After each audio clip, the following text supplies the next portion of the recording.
អប់រំមិនមែនជាវិស័យចំនួនដើម្បីតែប្រាក់ចំណូលនោះទេវិស័យអប់រំគឺជាដួងព្រលឹងជាតិបាទដោយវាគ្មិនដោយអាយដាមប្រាក់កសលបានលើកនិងវាគ្មិនខាងដើមក៏បានលើកដែរថា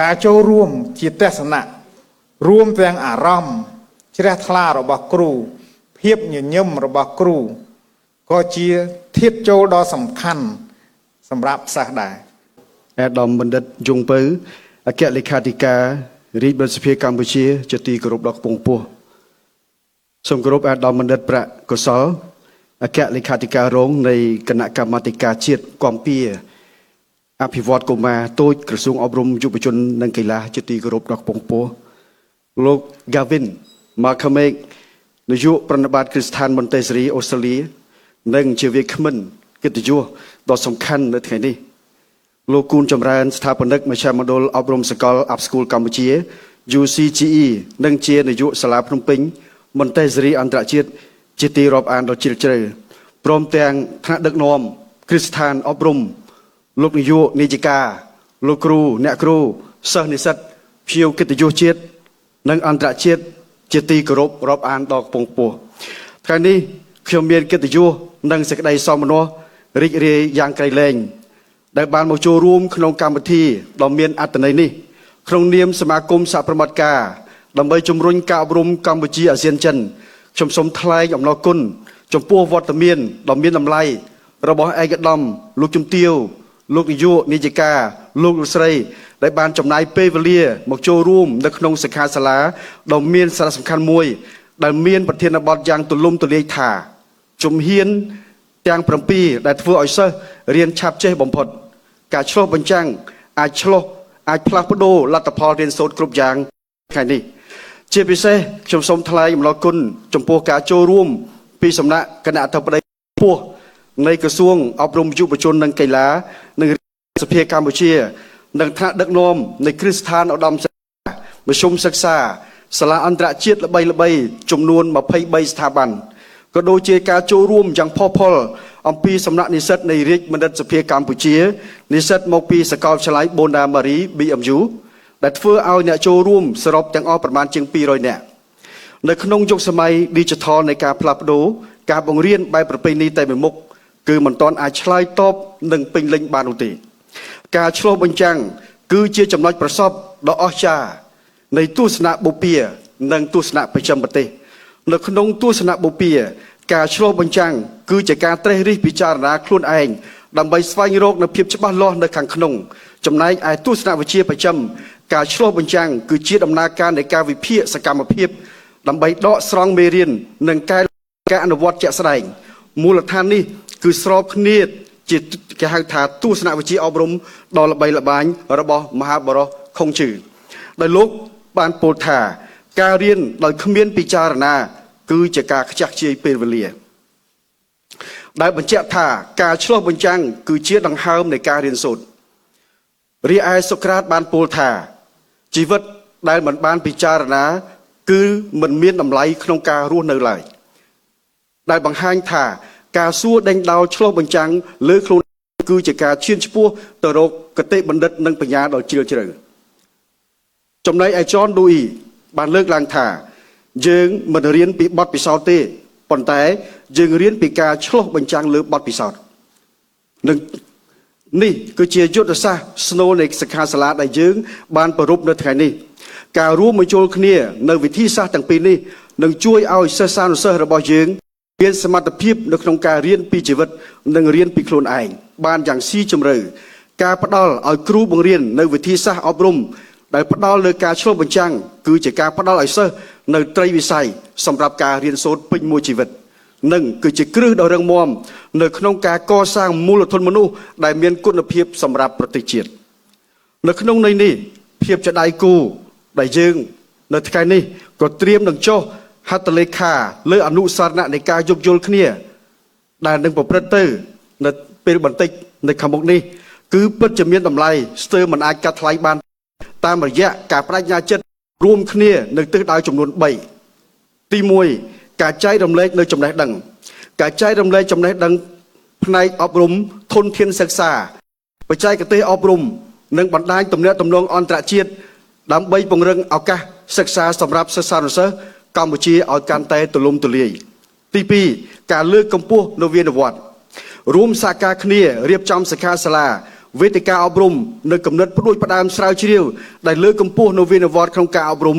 សម្ដៅលើកកម្ពស់សក្តានុពលនិងការអភិវឌ្ឍសមត្ថភាពសិស្សនិងនិស្សិត3ការរួមចំណែកដល់គោលដៅសកលរួមចំណែកដល់ការសម្រេចបាននូវគោលដៅអភិវឌ្ឍប្រកបដោយចីរភាពរបស់អង្គការសហប្រជាជាតិដើម្បីធានាបាននូវការអប់រំប្រកបដោយគុណភាពសមត្ថភាពនិងបរិយាបន្ននៅក្នុងនាមសមាគមសហប្រតិបត្តិការដើម្បីជំរុញការអប់រំកម្ពុជាអាស៊ានចិនខ្ញុំសូមប្រកាសពីការបដិញ្ញាចិត្តយ៉ាងមុតមាំថាយើងនឹងមិនត្រឹមតែជាអ្នកសម្របសម្រួលប៉ុណ្ណោះទេប៉ុន្តែយើងនឹងក្លាយជាស្ពានចម្លងដ៏រឹងមាំនៅក្នុងការតភ្ជាប់បណ្ដាញអប់រំនៅកម្ពុជាទៅកាន់ដៃគូអន្តរជាតិយើងនឹងតាមដានគាំទ្រនិងជំរុញយ៉ាងសកម្មរាល់សកម្មភាពដែលបានព្រមព្រៀងនៅក្នុងអនុស្សរណៈនេះដើម្បីធានាថាគ្រប់ជំហានទាំងអស់នឹងប្រែក្លាយទៅជាសមិទ្ធផលជាក់ស្ដែងសម្រាប់សិស្សានុសិស្សនិងនិស្សិតរបស់យើងសមាគមយើងបដិញ្ញាថានឹងបន្តស្វែងរកធនធាន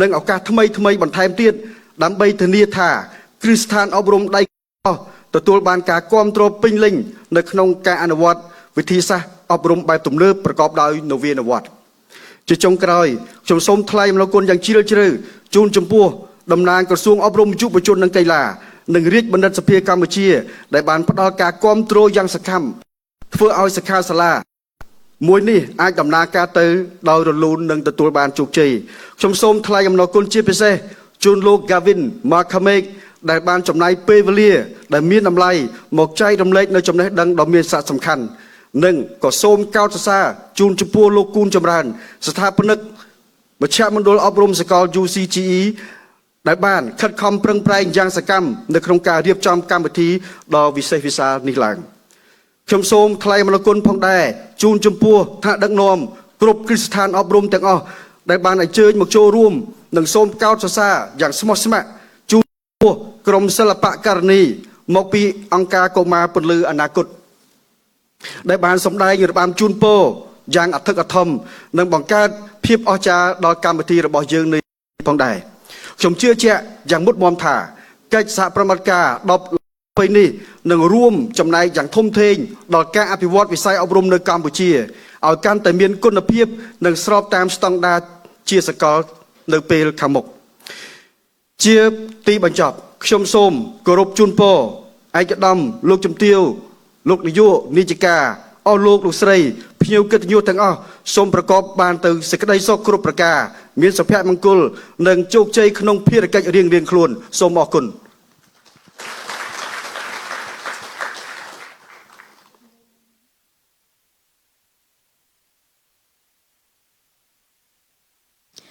នាងខ្ញុំសូមថ្លែងអំណរគុណយ៉ាងជ្រាលជ្រៅចំពោះលោកបណ្ឌិតសរិទ្ធីជាបន្តនាងខ្ញុំសូមគោរពអញ្ជើញលោកគួនចម្រើននាយកសាលាភ្នំពេញមន្តេសរីអន្តរជាតិឡើងមកថ្លែងចំណាប់អារម្មណ៍សូមគោរពអញ្ជើញលោកនាយក Thank you very much, Dr. Sarati. Next, I would like to respectfully invite Mr. Kun Chamran, Director of Phnom Penh Montessori International, to share his remarks. Welcome, Mr. Kun. សូមគោរពអាយដាមបណ្ឌិតយងពៅអគ្គលេខាធិការរាជបណ្ឌិតសភាសូមគោរពអាយដាមបណ្ឌិតប្រាក់កុសលអគ្គលេខាធិការរងនៃគណៈកម្មាធិការជាតិគាំពៀនិងអភិវឌ្ឍកុមារតូចនៃក្រសួងអប់រំយុវជននិងកីឡាដែលជាតំណាងដ៏ខ្ពង់ខ្ពស់នៃក្រសួងអប់រំយុវជននិងកីឡាសូមគោរពលោកបណ្ឌិតសរធី ប្រធានសមាគមសហប្រតិបត្តិការដើម្បីជំរុញការអប់រំកម្ពុជាអាស៊ានចិនសូមគោរពលោក Gavin McCormick នាយកប្រតិបត្តិគ្រឹះស្ថាន Montessori Australia និងស្ថាបនិកសាលា Up School Australia ដែលជាវាគ្មិនកិត្តិយសនិងសូមគោរពថ្នាក់ដឹកនាំគ្រឹះស្ថានអប់រំលោកគ្រូអ្នកគ្រូនិស្សិតនិងភ្ញៀវកិត្តិយសទាំងអស់ជាទីគោរពរាប់អាននៅថ្ងៃនេះខ្ញុំក្នុងនាមស្ថាបនិកមជ្ឈមណ្ឌលអប់រំ UCGE និងជានាយកសាលាភ្នំពេញ Montessori អន្តរជាតិ ខ្ញុំបាទពិតជាមានសេចក្តីសោមនស្សរីករាយយ៉ាងក្រៃលែងដែលបានចូលរួមសហការជាមួយមជ្ឈមណ្ឌលសមាគម CACE រៀបចំសិក្ខាសាលាដ៏មានសារៈសំខាន់មួយនេះឡើង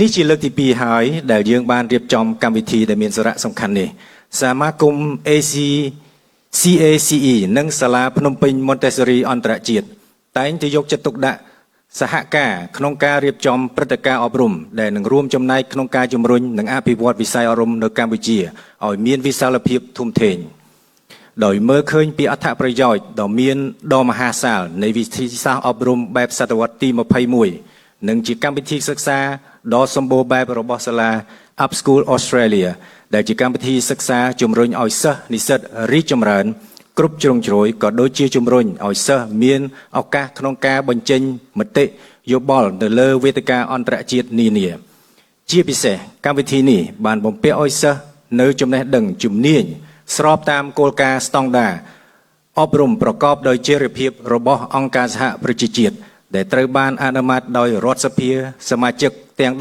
17នៅឆ្នាំ2015ក្នុងគោលដៅជំរុញដោះស្រាយបញ្ហាប្រឈមនានាដែលកំពុងកើតឡើងនៅជុំវិញពិភពលោកបញ្ហាទាំងនោះរួមមានភាពក្រីក្រវិសមភាពក្នុងសង្គមការបម្រែបម្រួលអាកាសធាតុការធ្លាក់ចុះខាងបរិស្ថានការគំរាមដល់សន្តិសុខពិភពលោកនិងអយុត្តិធម៌សង្គមជាដើមនេះជាមហាជោគជ័យដ៏ធំធេងរបស់មជ្ឈមណ្ឌល CACE និងសាលាភ្នំពេញ Montessori អន្តរជាតិដែលតែងតែយកចិត្តទុកដាក់ក្នុងការនាំយកកម្មវិធីសិក្សាទំនើបក៏ដូចជាវិធីសាស្ត្របង្រៀនស្របទៅនឹងការវិវត្តឥតឈប់ឈរក្នុងវិស័យអប់រំបែបសតវត្សទី21និងសកលភាវូបនីយកម្មខាងផ្នែកសេដ្ឋកិច្ចវប្បធម៌និងទីផ្សារការងារដើម្បីបញ្ជាក់ពីប្រសិទ្ធភាពនៃកម្មវិធីនេះសាលាភ្នំពេញ Montessori អន្តរជាតិបានធ្វើការសាកល្បងអនុវត្តនៅកម្មវិធីនេះដោយយកចិត្តទុកដាក់រយៈពេល10ដោយទទួលបានលទ្ធផលគួរឲ្យកត់សម្គាល់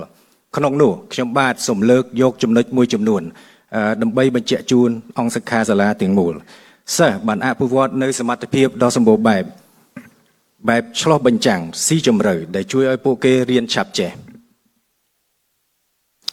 សិស្សអាចផ្លាស់ប្ដូរលទ្ធផលសិក្សាពីការទន្ទិញមកជាការរៀនដើម្បីយល់និងដោះស្រាយបញ្ហាជាក់ស្ដែងសិស្សទទួលបានបរិយាកាសសិក្សាដែលមានសុវត្ថិភាពខាងបញ្ញាដែលជំរុញឲ្យពួកគេមានទំនុកចិត្តក្នុងការសួរសំណួរនិងបញ្ចេញមតិដោយសេរីភាពសិស្សទទួលបានបទពិសោធន៍អន្តរជាតិនិងជួយឲ្យពួកគេមានសមត្ថភាពប្រកួតប្រជែងស្របតាមស្តង់ដារអប់រំសកលសិស្សក៏បានបណ្ដុះទម្លាប់คล้ายជាអ្នករៀនដោយខ្លួនឯងនិងចូលចិត្តរៀនពេញមួយជីវិតផ្អែកលើជោគជ័យនៃរយៈពេលការសាកល្បង12ខែនេះក្នុងនាមសាលាភ្នំពេញ Montessori អន្តរជាតិនិងមជ្ឈមណ្ឌល UCGE ខ្ញុំសូមធ្វើការបដិញ្ញាចិត្តយ៉ាងជ្រាលជ្រៅក្នុងការបន្តនាំយកកម្មវិធីសិក្សាអប់រំនិងវិធីសាស្ត្រអប់រំថ្មីនិងបទពិសោធន៍អន្តរជាតិបន្ថែមទៀតដើម្បីចែករំលែកដល់បណ្ដាគ្រឹះស្ថានអប់រំនានានៅទូទាំងប្រទេសកម្ពុជា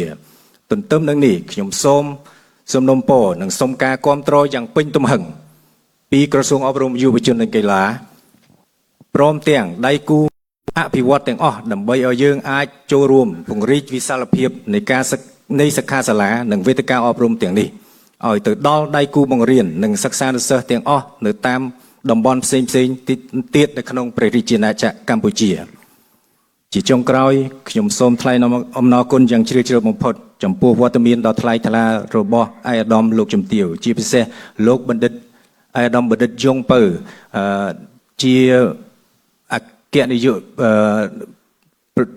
អគ្គលេខាធិការអគ្គលេខានៃ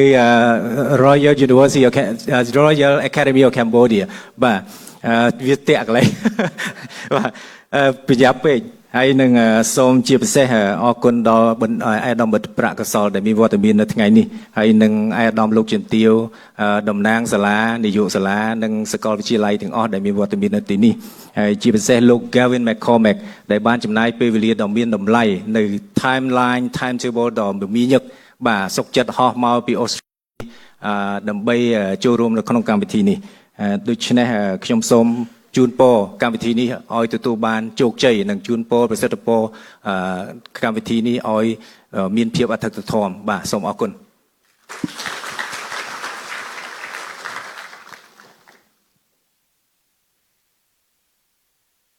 សូមថ្លែងអំណរគុណយ៉ាងជ្រាលជ្រៅចំពោះលោកគួនចម្រើនជាកិច្ចបន្ទាប់នាងខ្ញុំសូមគោរពអញ្ជើញឯកឧត្តមបណ្ឌិតប្រាក់កុសលអគ្គលេខាធិការរងនៃគណៈកម្មាធិការជាតិគាំពៀនិងអភិវឌ្ឍកុមារតូចនៃក្រសួងអប់រំយុវជននិងកីឡាឡើងមានប្រសាសន៍ថ្លែងចំណាប់អារម្មណ៍ក្នុងឱកាសនេះសូមគោរពអញ្ជើញឯកឧត្តមបណ្ឌិត Thank you, Mr. Kun Chamran. Now, it is my great honor to invite His Excellency Dr. Prak Kosal, Deputy Secretary General of the National Committee for Early Childhood Care and Development, Ministry of Education, Youth and Sports, to deliver his remarks. Welcome, Your Excellency.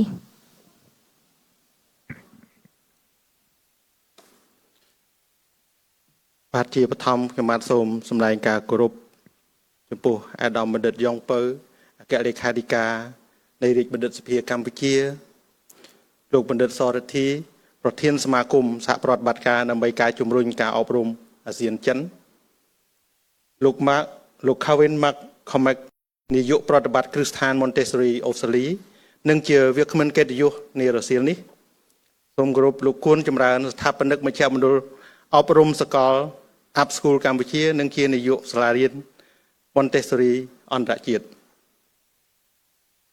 អាដាមលោកជំទាវអស់លោកស្រីជាតំណាងគ្រឹះស្ថានអប់រំនៅប្រជាណាចក្រកម្ពុជាលោកស្រីជាប្រតិភូអ្នកចូលរួមទាំងអស់ជាទីគោរពរាប់អានក្នុងនាមថ្នាក់ដឹកនាំក្រសួងអប់រំយុវជនកីឡានិងក្នុងនាមខ្លួនខ្ញុំបាទផ្ទាល់ខ្ញុំសូមសម្ដែងនៅសេចក្តីសោមនស្សរីករាយដែលបានចូលរួមសិក្ខាសាលាស្តីពីជំហានទាំង7ដែលធ្វើឲ្យសិស្សឆាប់ចេះបំផុតដោតលើការឆ្លុះបញ្ចាំងផ្លាស់ប្ដូរលទ្ធផលសិក្សារៀនសូត្រយ៉ាងឆាប់រហ័សដ៏មានសារៈសំខាន់នាពេលនេះខ្ញុំក៏សូមថ្លែងអំណរគុណយ៉ាងជ្រាលជ្រៅបំផុតជូនចំពោះសមាគមសហប្រតិបត្តិការដើម្បីជំរុញការអប់រំកម្ពុជាអាស៊ានចិនក្រោមការដឹកនាំប្រកបដោយចក្ខុវិស័យវែងឆ្ងាយរបស់លោកបណ្ឌិតសុរធីដែលបានខិតខំប្រឹងប្រែងរបស់សមាគមក្នុងការតភ្ជាប់បណ្ដាញការអប់រំកម្ពុជាទៅកាន់ដៃគូអន្តរជាតិបានក្លាយជាកម្លាំងចលករដ៏សំខាន់ក្នុងការលើកកម្ពស់គុណភាព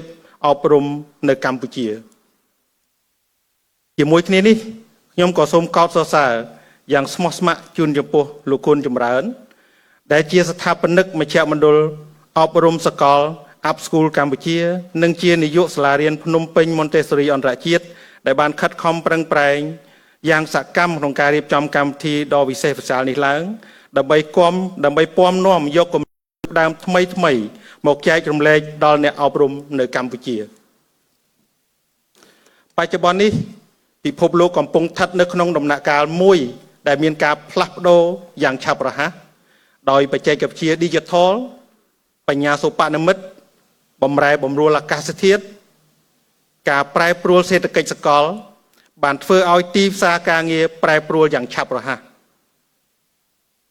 តែការអប់រំជំនាញបច្ចេកវិទ្យាថ្មីនាពេលនេះមិនទាន់ឆ្លើយតបតាមតម្រូវការទីផ្សារពលកម្មសេដ្ឋកិច្ចនៅឡើយតាមការស្រាវជ្រាវជាអន្តរជាតិបានបង្ហាញថាភាពជោគជ័យរយៈពេលវែងបានពាក់ព័ន្ធយ៉ាងខ្លាំងជាមួយនឹងសមត្ថភាពទំនាក់ទំនងការធ្វើការងារជាក្រុមការចេះសម្របខ្លួនការចេះគ្រប់គ្រងអារម្មណ៍ការកសាងសមត្ថភាពនៃភាពធន់ការដោះស្រាយបញ្ហាការសម្រេចចិត្តប្រកបដោយសីលធម៌និងភាពជាអ្នកដឹកនាំមិនមែនត្រឹមតែជាមេរៀនបន្ថែមសម្រាប់ការរៀនសូត្រប៉ុណ្ណោះទេប៉ុន្តែជាមូលដ្ឋានគ្រឹះមិនអាចខ្វះបានសម្រាប់ប្រព័ន្ធអប់រំទាំងមូលជាសមត្ថភាពដែលពិភពលោកកំពុងផ្ដោតការយកចិត្តទុកដាក់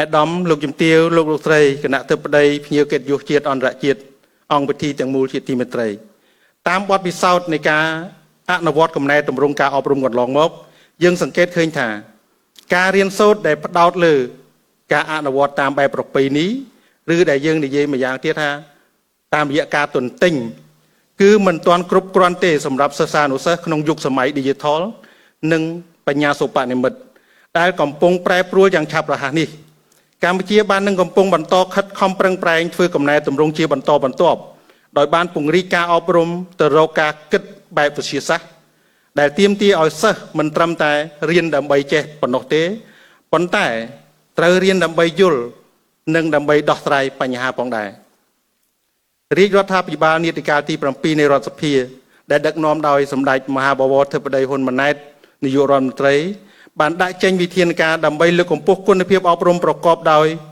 ផ្ដោតការយកចិត្តទុកដាក់លើគុណភាពសាលារដ្ឋចាប់ពីកម្រិតមត្តេយ្យសិក្សាដល់មធ្យមសិក្សាតាមរយៈការពង្រីកកិច្ចការសំខាន់រួមមានទី1ពង្រឹងអភិបាលកិច្ចកម្រិតសាលារៀនទី2ការពិនិត្យកែលម្អនិងរៀបចំកម្មវិធីសិក្សានិងសកម្មភាពក្រៅម៉ោងសិក្សាឲ្យស្របទៅតាមតម្រូវការពង្រឹងចំណេះដឹងវិន័យសិលធម៌និងឥរិយាបថរបស់សិស្សទី3យកចិត្តទុកដាក់លើសុខភាពរបស់សិស្សតាមរយៈកម្មវិធីអាហារូបត្ថម្ភដល់កុមារនិងការត្រួតពិនិត្យសុខភាពចំណីអាហារនៅតាមសាលារៀនជាប្រចាំនិងទី4ជំរុញនិងលើកទឹកចិត្តការចូលរួមរបស់មាតាបិតាអាណាព្យាបាលនិងសហគមន៍ក្នុងការអប់រំប្រកបដោយការយកចិត្តទុកដាក់ស្របតាមពាក្យស្លោកភាពជាដៃគូរដ្ឋនិងសហគមន៍ដើម្បីការអប់រំហៅថា Public Community Partnership for Education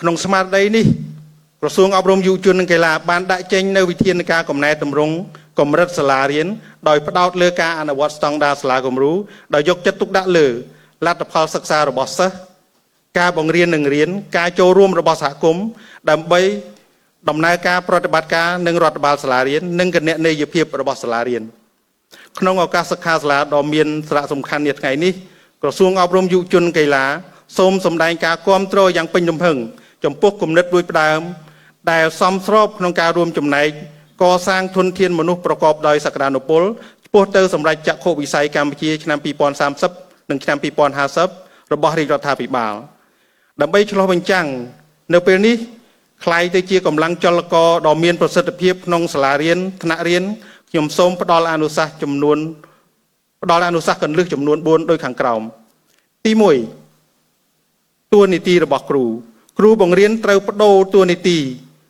ពីអ្នកផ្ដល់ចំណេះដឹងតែមួយមុខទៅជាអ្នកសម្របសម្រួលដើម្បីចេះប្រើសំណួរចង្អុលបង្ហាញដើម្បីជំរុញឲ្យសិស្សចេះគិតនិងចេះវិភាគដោយខ្លួនឯងទី2បង្កើតវប្បធម៌សុវត្ថិភាពខាងបញ្ញាដោយត្រូវយកចិត្តទុកដាក់បង្កើតបរិយាកាសសិក្សាដែលសិស្សមានអារម្មណ៍សុវត្ថិភាពក្នុងការសួរសំណួរឬការបញ្ចេញមតិដោយមិនភ័យខ្លាចឬក៏ខ្លាចធ្វើខុសទី3អនុវត្តប្រព័ន្ធឆ្លុះបញ្ចាំងជាក់ស្ដែងដោយផ្ដោតលើការជំរុញឲ្យមានសៀវភៅកំណត់ត្រាឆ្លុះបញ្ចាំងហៅថា learning journal និងការជួយបង្រៀនគ្នាទៅវិញទៅមកហៅថា peer teaching ដើម្បីឲ្យសិស្សអាចកត់ត្រាពីវឌ្ឍនភាពនិងពន្យល់មេរៀនតាមពាក្យសម្ដីផ្ទាល់ខ្លួនទី4ប្រើប្រាស់ទិន្នន័យដើម្បីវិយតម្លៃដោយត្រូវយកចិត្តទុកដាក់គ្រប់គ្រឹះស្ថានសិក្សាគ្រប់គ្រឹះស្ថានអប់រំត្រូវតាមដានវឌ្ឍនភាពនៃការសិក្សារបស់សិស្សតាមបែបវិទ្យាសាស្ត្រដើម្បីវិយតម្លៃថា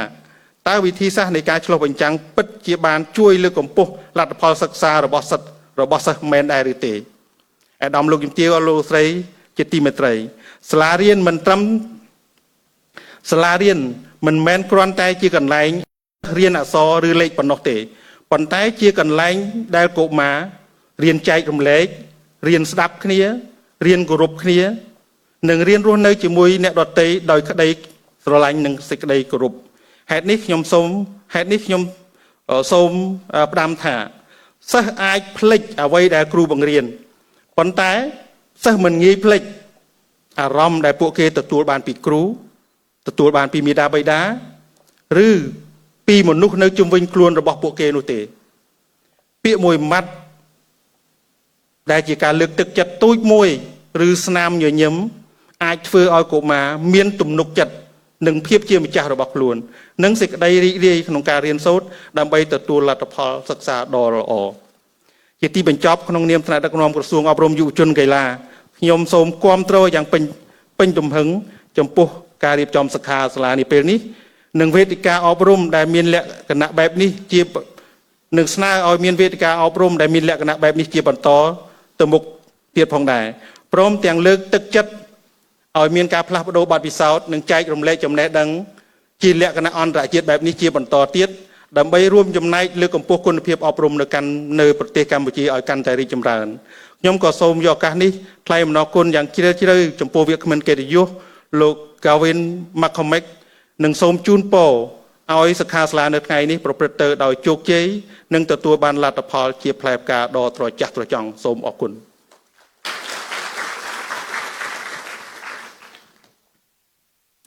នាងខ្ញុំសូមថ្លែងអំណរគុណយ៉ាងជ្រាលជ្រៅបំផុតចំពោះឯកឧត្តមបណ្ឌិតប្រាក់កុសលជាកិច្ចបន្ទាប់និងជាកិត្តិយសដ៏ខ្ពង់ខ្ពស់បំផុតនាងខ្ញុំសូមគោរពអញ្ជើញឯកឧត្តមបណ្ឌិតយងពៅអគ្គលេខាធិការរាជបណ្ឌិតសភាកម្ពុជាឡើងមានប្រសាសន៍ថ្លែងសន្និរកថាបើកកម្មវិធីសិក្ខាសាលាជាផ្លូវការសូមគោរពអញ្ជើញឯកឧត្តមបណ្ឌិត We express our deepest gratitude to His Excellency Dr. Prak Kusal.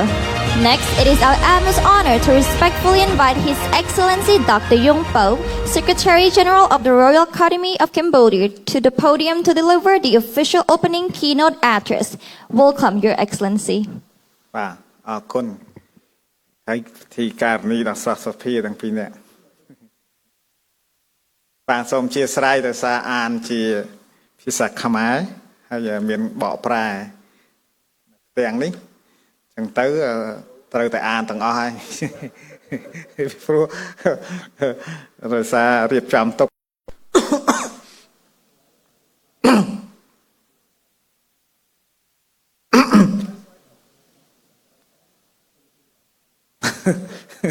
មានន័យថាចង់ឲ្យខ្ញុំឆាប់ចប់តាមមើលបាទជាបឋមសូមគោរពហើយដាំដិតប្រាក់កសលអគ្គលេខាការរងនៃគណៈកម្មការជាតិគាំពៀនិងអភិវឌ្ឍកុមារតូចនៃក្រសួងអប់រំយុវជននិងកីឡាលោកសរទ្ធីប្រធានសមាគមសហប្រតិបត្តិការដើម្បីជំរុញការអប់រំកម្ពុជាអាស៊ានចិន Mr. McGovin នាយកប្រណិប័តគ្រឹះស្ថានមន្តសេរីអូស្ត្រាលីនិងជាវាគ្មិនកិត្តិយសនៃឱកាសនេះលោកគ្រូគូនចម្រើនស្ថាបនិកមជ្ឈមណ្ឌលអប់រំសកល Up School កម្ពុជានិងជានាយកសាលាភ្នំពេញមន្តសេរីអន្តរជាតិព្រមទាំងលោកស្រីនាងកញ្ញានាយកគ្រឹះស្ថានអប់រំនិស្សិតនិងអ្នកចូលរួមទាំងអស់ជាទីមេត្រីថ្ងៃនេះខ្ញុំមានសេចក្តីសោមនស្សរីករាយក្រៃលែងដែលបានចូលរួមក្នុងសិក្ខាសាលាដ៏មានសារៈសំខាន់ស្ដីពីជំហានទាំង7ដែលធ្វើឲ្យសិស្សរៀនឆាប់ចេះបំផុតការឆ្លុះបញ្ចាំងពីការផ្លាស់ប្ដូរលទ្ធផលរៀនសូត្រគ្រប់យ៉ាងដែលរៀបចំឡើងដោយសមាគមសហប្រតិបត្តិការដើម្បីជំរុញការអប់រំកម្ពុជាអាស៊ានចិន CACE និងសាលាភ្នំពេញមន្តសេរីអន្តរជាតិក្នុងនាមរាជរដ្ឋាភិបាលកម្ពុជាខ្ញុំសូមវាយតម្លៃខ្ពស់បំផុតចំពោះគំនិតពូជផ្ដើមនេះប្រធានបទស្ដីពីការឆ្លោះបញ្ចាំងគឺជាការឆ្លើយតបយ៉ាងត្រឹមត្រូវទៅនឹងតម្រូវការចាំបាច់នៃការពង្រឹងគុណភាពអប់រំមនុស្សក្នុងយុគសម័យ Digital ក្នុងបរិបទកម្ពុជាកំពុងឈានឆ្ពោះទៅរកសេដ្ឋកិច្ច Digital និងយុគសម័យឧស្សាហកម្ម 4.0 ការបំពាក់បំពន់សិស្សានុសិស្សនៅសមត្ថភាពគិតបែបឆ្លោះបញ្ចាំងមិនមែនជារឿងជ្រើសរើសនោះទេប៉ុន្តែវាជាភាពចាំបាច់ដើម្បីធានាថាធនធានមនុស្សរបស់យើងមានសមត្ថភាពប្រកួតប្រជែងប្រកបដោយគុណធម៌និងស្មារតីទទួលខុសត្រូវខ្ពស់ក្នុងនាមជាអ្នកស្រាវជ្រាវខ្ញុំសូមផ្ដល់ជូននៅទស្សនៈគន្លឹះចំនួន5ដើម្បីធានាការអនុវត្តនេះទទួលបានជោគជ័យទី1ការកែប្រែទ្រឹស្ដីជាសកម្មភាពយើងគួររៀបចំសៀវភៅកំណត់ហេតុឆ្លោះបញ្ចាំងសម្រាប់សិស្សដើម្បីឲ្យពួកគេអាចតាមដានវឌ្ឍនភាពនៃការរៀនសូត្ររបស់ពួកគេជាប្រចាំទី2ការរៀនសូត្រ ដែលមានភាពយូរអង្វែងត្រូវមានការប្រមូលទិន្នន័យជាប្រព័ន្ធដើម្បីវាយតម្លៃការឆ្លុះបញ្ចាំងពិតជាបានផ្លាស់ប្ដូរលទ្ធផលសិក្សារបស់សិស្សមែនឬយ៉ាងណាទី3ការសម្របសម្រួលការកសាងសមត្ថភាពគ្រូជាអ្នកសម្របសម្រួលគ្រូត្រូវដើរតួនាទីជាអ្នកសម្របសម្រួលដោយប្រើប្រាស់វិធីសាស្ត្រនៃការចោទសួរដើម្បីឲ្យសិស្សចេះគិតចេះពិចារណានិងឆ្លើយតបទី4ការបង្កើតបរិយាកាសដែលមានសុវត្ថិភាពខាងបញ្ញាដោយឲ្យសិស្សទទួលអារម្មណ៍នៅសុវត្ថិភាពក្នុងការសិក្សារៀនសូត្រក៏ដូចជាបំផុសនៅគំនិតបញ្ញារវាងគ្នាក្នុងក្រុមសិក្សាទី5ការបង្កើតកន្លងអប់រំកុមារតូចឲ្យស្របនឹងនិន្នាការសកលថ្មីស្របតាមគោលនយោបាយរបស់រាជរដ្ឋាភិបាលកម្ពុជាដែលយកចំណុចគន្លឹះ5មូលធនមនុស្សទឹកភ្លើងផ្លូវ Digital នេះជាគោលនយោបាយរបស់រាជរដ្ឋាភិបាលកម្ពុជានីតិកាលទី7ហើយខ្ញុំចាំសម្ដេចមហាបវរធិបតីហ៊ុនម៉ាណែតតែងបានលើកឡើងថាក្នុងយុគសម័យនេះមានតែយើងខ្លាំងទេទើបគេស្គាល់យើងទើបគេជួយយើងបាទនេះជាចំណុចគ្រឹះសំខាន់ចំណុចសំខាន់មួយទៀតខ្ញុំជូនជាទស្សនៈទៅដល់គ្រឹះស្ថានអប់រំដែរក៏ដូចជាលោកគ្រូអ្នកគ្រូផងដែរថាយើងត្រូវយល់ថាវិស័យអប់រំមិនមែនជាវិស័យចំនួនដើម្បីតែប្រាក់ចំណូលនោះទេវិស័យអប់រំគឺជាដួងព្រលឹងជាតិបាទដូចវាគ្មិនដូចឯកឧត្តមប្រាក់កសលបានលើកនិងវាគ្មិនខាងដើមក៏បានលើកដែរថាការចូលរួមជាទស្សនៈរួមទាំងអារម្មណ៍ជ្រះថ្លារបស់គ្រូភាពញញឹមរបស់គ្រូក៏ជាធាតុចូលដ៏សំខាន់សម្រាប់សិស្សដែរអញ្ចឹងតួនាទីគ្រូសំខាន់នៅក្នុងចំណែកនេះតួនាទីគ្រឹះស្ថានអប់រំដើរតួនាទីសំខាន់នៅក្នុងចំណុចនៃមូលធនមនុស្សរបស់យើងប្រសិនបើគ្រឹះស្ថានអប់រំចំពាក់ចំពិនតែគិតអំពីប្រាក់ចំណូលដោយមិនគិតពីព្រលឹងជាតិនោះការអប់រំមិនទទួលបានជោគជ័យទេនេះជាការយល់ឃើញជ្រុងមួយរបស់ខ្ញុំលើសពីសន្និដ្ឋានដែលបានរៀបចំនេះក្នុងនាមស្ថាប័នស្រាវជ្រាវនិងវិទ្យាសាស្ត្ររាជរដ្ឋាភិបាលកម្ពុជាសូមផ្ដល់នៅការតម្រង់ទិសយុទ្ធសាស្ត្រគ្រប់គ្រឹះស្ថានអប់រំដៃគូនិងការកសាងប្រព័ន្ធអេកូឡូស៊ីអប់រំមួយដែលមានមូលដ្ឋានលើផែនការចំនួន3ទី1ត្រូវធ្វើសមរណកម្មនិងការផ្ទេរចំណេះដឹងគ្រប់គ្រឹះស្ថានអប់រំត្រូវកំណត់យកការចែករំលែកធនធាននិងបច្ចេកទេសគរុកោសល្យទំនើបជាអាទិភាពដើម្បីតភ្ជាប់បណ្ដាញអន្តរជាតិកាត់បន្ថយគម្លាតចំណេះដឹងនិងធានានៅឱកាសសិក្សាប្រកបដោយសមធម៌សម្រាប់សិស្សានុសិស្សកម្ពុជាទី2តម្រូវជំរុញនវានុវត្តន៍និងការស្រាវជ្រាវបែបវិទ្យាសាស្ត្រគ្រប់គ្រឹះស្ថានសិក្សាត្រូវពង្រឹងមូលដ្ឋានគ្រឹះនៃនវានុវត្តន៍តាមរយៈការរៀបចំការអប់រំវេទិកាអប់រំនិងការចូលរួមក្នុងគំនិតដូចផ្ដើមស្រាវជ្រាវដើម្បីរួមចំណែកក្នុងការសម្រេចនៅគោលនយោបាយគោលដៅអភិវឌ្ឍប្រកបដោយចីរភាព SDG របស់អង្គការសហប្រជាជាតិ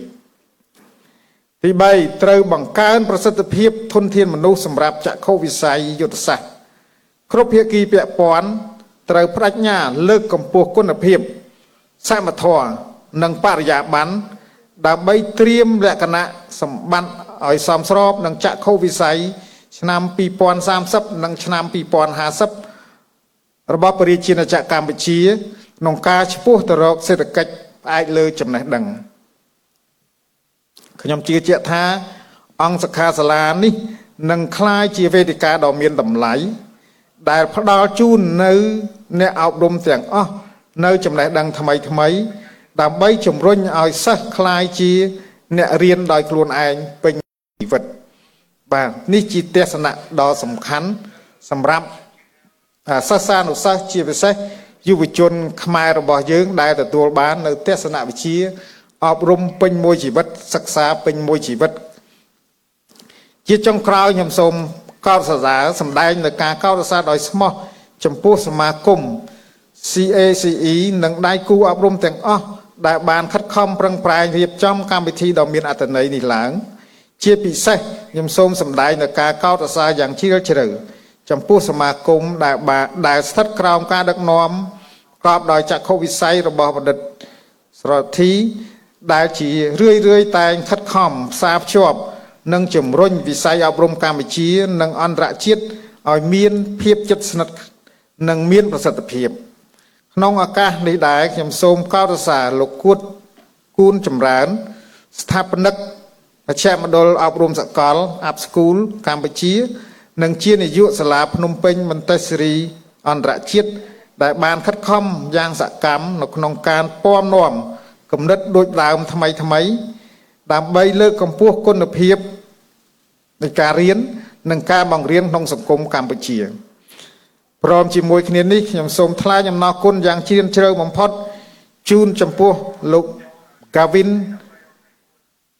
នៃនាយកគ្រឹះស្ថានមន្តិសរីអូស្ត្រាលីដែលបានចំណាយពេលវេលាដ៏មានតម្លៃមកចែករំលែកចំណេះដឹងបើតាមខ្ញុំចាំនិងធ្លាប់ជួបជាលើកទី2ហើយបាទលើកទី1នៅ CACC បាទឆ្នាំមុនឥឡូវជាឆ្នាំលើកទី2ហើយលោកធ្វើដំណើរពីឆ្ងាយមកចូលរួមនៅក្នុងការផ្ដល់តម្លៃទៅលើកំណែតម្រង់ជាចំណែកមួយនៃកំណែតម្រង់របស់យើងផងដែរដែលយើងកំពុងត្រូវការក្នុងកំណែតម្រង់កុមារតូចជាចាំបាច់បាទការខិតខំប្រឹងប្រែងរួមគ្នានេះគឺជាកម្លាំងចលករដ៏សំខាន់ដែលរួមចំណែកយ៉ាងសកម្មអភិវឌ្ឍគុណភាពធនធានមនុស្សនៅកម្ពុជាឲ្យឈានទៅរកកម្រិតស្តង់ដារអន្តរជាតិខ្ញុំជឿជាក់យ៉ាងមុតមមថាលទ្ធផលសិក្ខាសាលានេះនឹងក្លាយជាមូលដ្ឋានគ្រឹះដ៏សំខាន់សម្រាប់អ្នកអប់រំគ្រប់រូបសូមជូនពរសិក្ខាសាលាប្រព្រឹត្តដោយជោគជ័យតាមការគ្រោងទុកនិងសូមជូនពរអាយដាមលោកជំទាវលោកស្រីនាងកញ្ញាទាំងអស់សូមប្រកបដោយសុខភាពបរិបូរណ៍ជោគជ័យគ្រប់ភារកិច្ចខ្ញុំសូមប្រកាសបើកសិក្ខាសាលាជំហានទាំង7ដែលរៀបចំឲ្យសិស្សរៀនឆាប់ចេះបំផុតការឆ្លោះបញ្ចាំងអាចផ្លាស់ប្ដូរលទ្ធផលរៀនសូត្រគ្រប់យ៉ាងសូមអរគុណ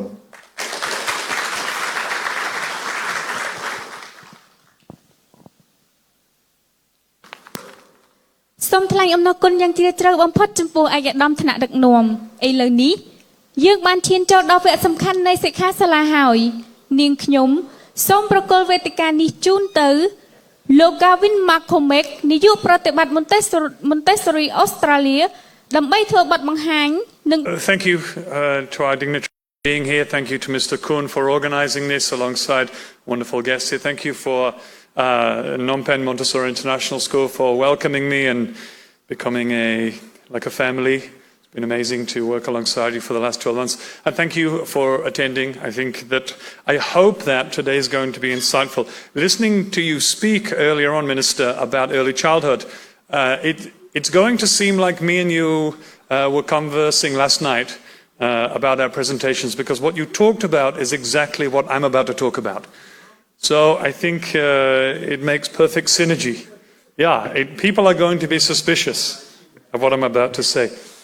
Okay, so we're going to spend the next hour together, and hopefully at the end of this, students, teachers, ministers, dignitaries, you'll be able to think about potentially changing the way that we look at success in education, but even better than that, working together.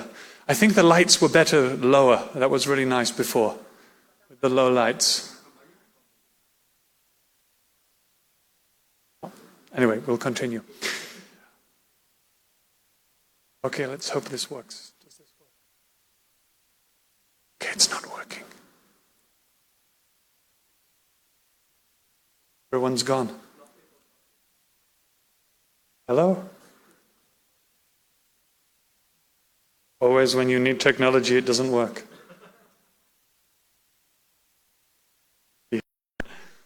Every conference I go to, this is exactly the same.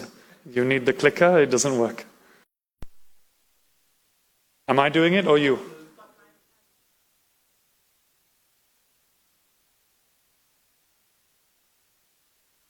What am I saying? Am I doing it?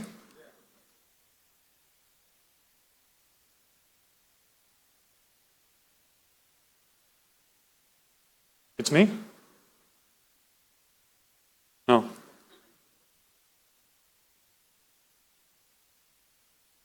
So are you doing it or me? So every time I have to point to you, right? Okay, this is going to be 1 hour of Khmer. Okay, it's me, it's working now. Okay, good.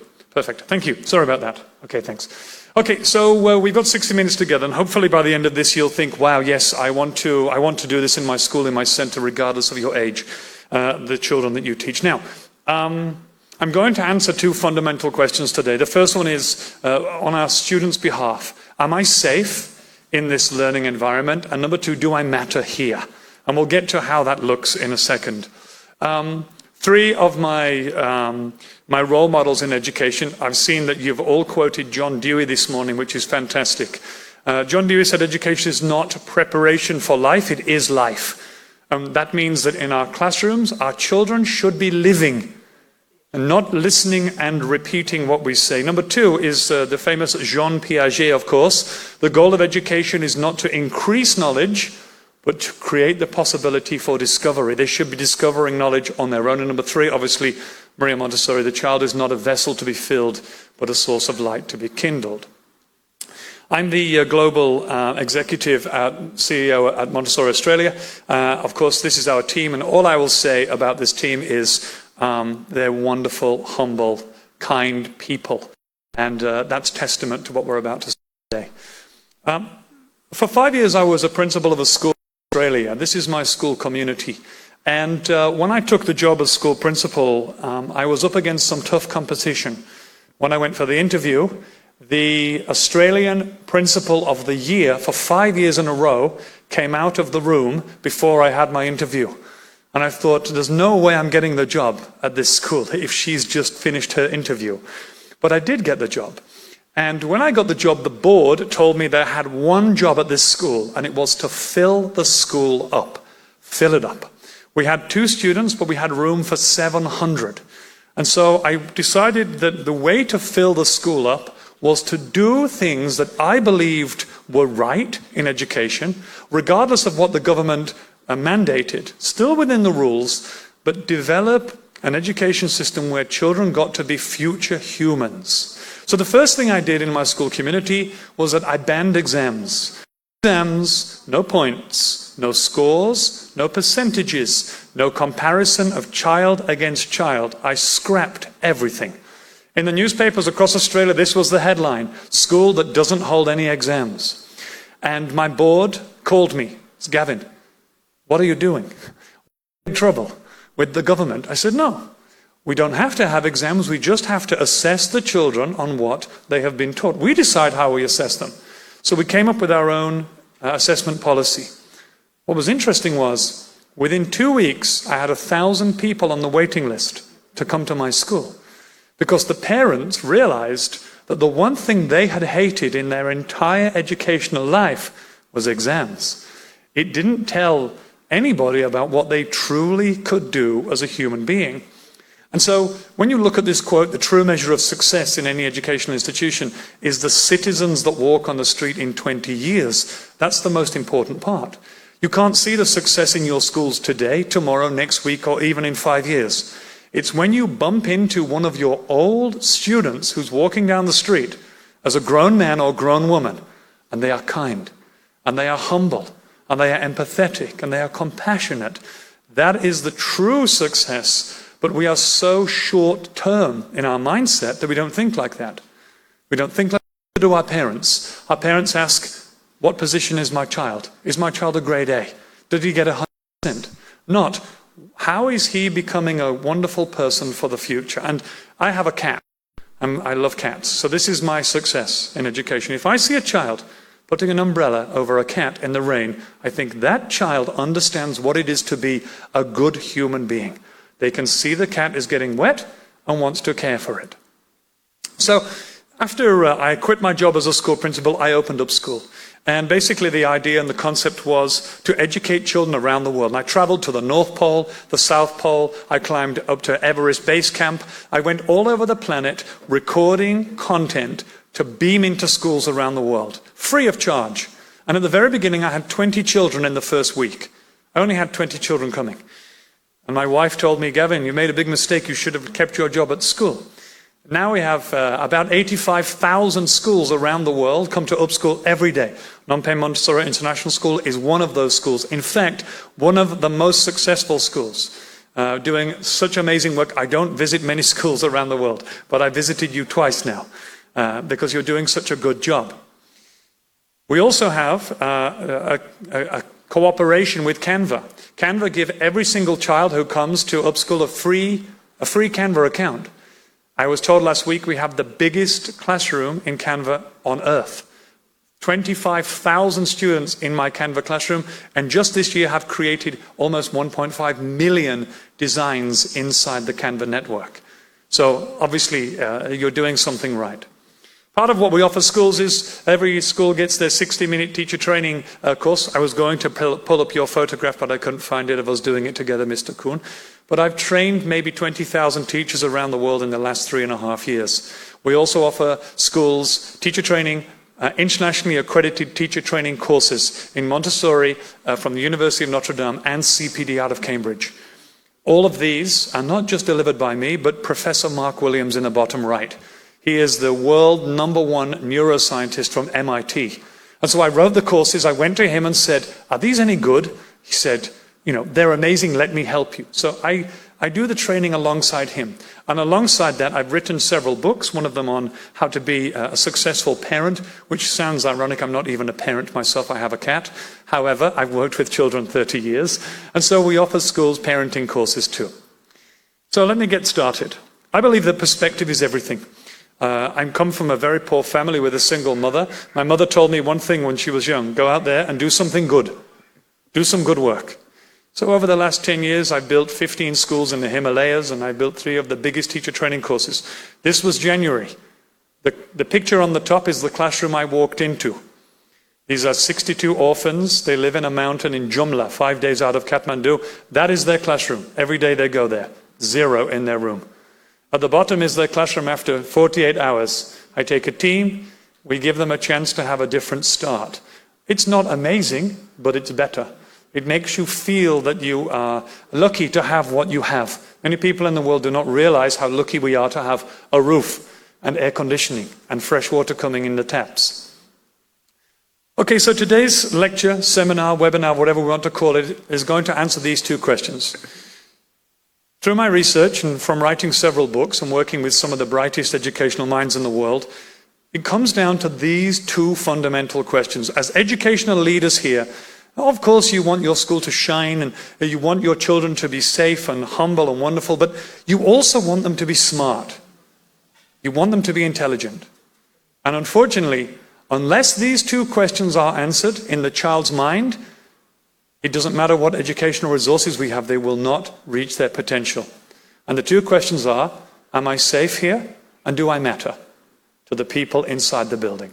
Okay, so 3 things you all need to know that I don't think anybody knows that I stumbled across. Number 1, 70% of everything you will ever learn in your entire life is in your brain before you're 7 years of age. 70%. Sounds crazy and sounds untrue. You think, no, it can't be true. What about the documentaries? What about the books? What about the conversations, the travel I will have? This is not about facts. This is about learning how to be a human, how to read facial expressions, how to use your intuition, how to have confidence. 70% in before 7. You're trying to promote early childhood here in Cambodia. This slide on its own should do that job for you. Get your children into early education as soon as possible. Number 1. Number 2, 93% of all communication is nonverbal. Only 7% is the words we say. 93 is not the words. It's your body language and it's your tone of voice. How are you talking? Are you down low? Are you open?